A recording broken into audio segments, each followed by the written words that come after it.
नेपाल क्रिकेटको सुरुवात राणा शासनबाट भएको थियो। मदन शमशेर राणा जुन चाहिँ चन्द्र शमशेरका कान्छो छोरा थिए, उनी 1920s मा विदेश भ्रमण गएको बेलामा उनीले पहिलोचोटि नेपालमा क्रिकेट इन्ट्रोड्युस गरेका थिए।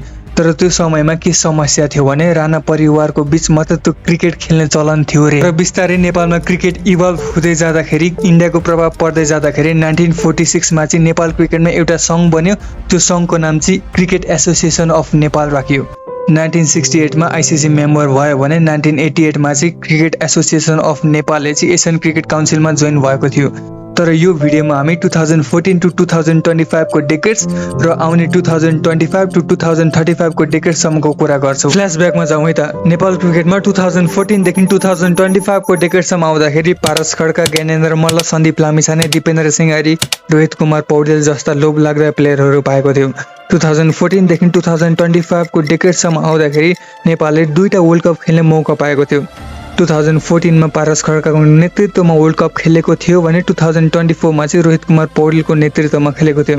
नेपाल क्रिकेटले नबिर्सन हुने प्लेयरहरू पाएको छ, जुन चाहिँ सन्दीप लामिछाने जस्ता बलर, करण केसी र सम्पल कामीको जस्तो डुओ फास्ट बलिङमा, आसिफ शेख र कुशल भुर्तेलको जस्तो ओपनर र रोहित कुमार पौडेलको क्याप्टेन कुल र दिपेन्द्र सिंह आर्य जस्ता अलराउन्डर र शरद भेश्वाकर जस्ता फिनिसर, यस्तो लोभलाग्दा प्लेयरहरू पाएको थियो।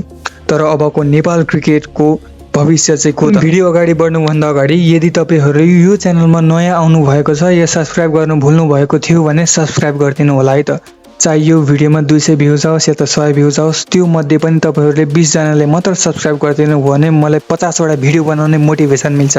त्यही कारणले सब्स्क्राइब गरिदिनु होला है त।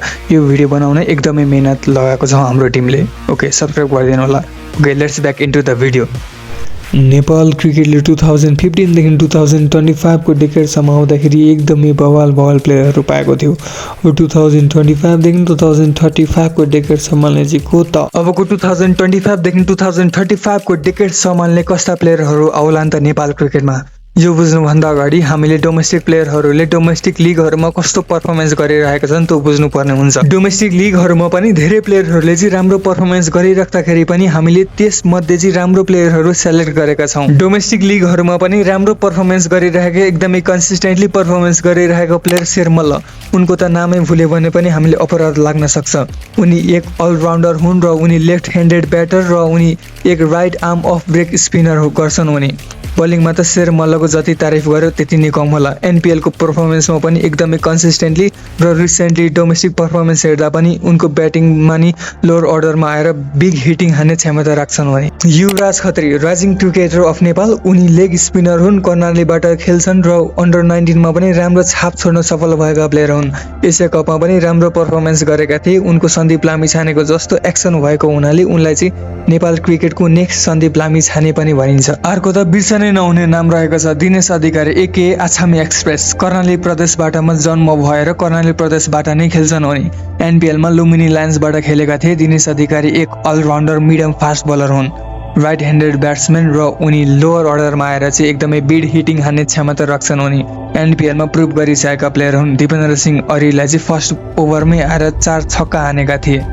लुम्बिनी लायन्सबाट खेलेका दिनेश अधिकारीले चाहिँ ओपनिङ गरेका थिए र त्यस इनिङमा उनीले चाहिँ 40+ को रन स्कोर गरेका थिए। अनि लुम्बिनी लायन्सले चाहिँ ट्रफी पनि जितेको थियो, ट्रफी उठाएको थियो।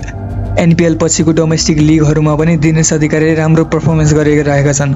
कि उनी आगामी दिनमा आउलान् त नेपाल क्रिकेटमा पर्लान् त? अर्को उदाउँदै गरेका प्लेयर सन्तोष यादव, काठमाडौँ गोर्खाजको टिममा परेका थिए र उनी अन्डर 19 मा पनि खेलिसकेका प्लेयर हुन्।